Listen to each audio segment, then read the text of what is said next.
ఇప్పుడు సౌత్ గోవాలోని మరొక ఫేమస్ ప్లేస్కి అయితే వచ్చేసాము.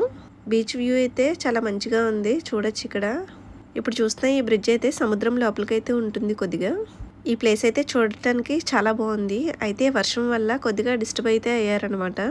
వర్షం అయితే చాలా బాగా పడుతుంది. అయితే గోవా చూడాలనుకున్నప్పుడు ఇలా వర్షం వస్తే కొంచెం ఇబ్బందిగా ఉంటుందన్నమాట. ఎప్పుడు కూడా రెయినీ సీజన్లో గోవా వెళ్ళకూడదు. వెళ్ళాలి అని అనుకుంటే కనుక కొన్ని ప్లేసెస్ ఏవైతే అనుకున్నామో ఆ ప్లేసెస్కి వెళ్ళి వచ్చేసేయాలి. టోటల్గా చూడటానికి అయితే అవ్వదనమాట. నెక్స్ట్ ఈ ప్లేస్ నుంచి మరొక ప్లేస్కి అయితే వచ్చేసాము. ఇది వచ్చేసరికి అగోడా ఫోర్ట్. ఇది నార్త్ గోవాలో ఉండిద్ది. ఇది నార్త్ గోవాలో one of the famous place. ఇక్కడికి ఫారినర్స్ చాలా మంది వస్తున్నారు. ఇక్కడ చూస్తే ఈ రాళ్ళు గోడలే అనుకుంటారేమో, కానీ ఇక్కడ బీచ్ వ్యూ అయితే చాలా బాగుంది అనమాట. ఒక ప్లేస్ నుంచి చూస్తే సముద్రం చాలా బాగుంటుంది.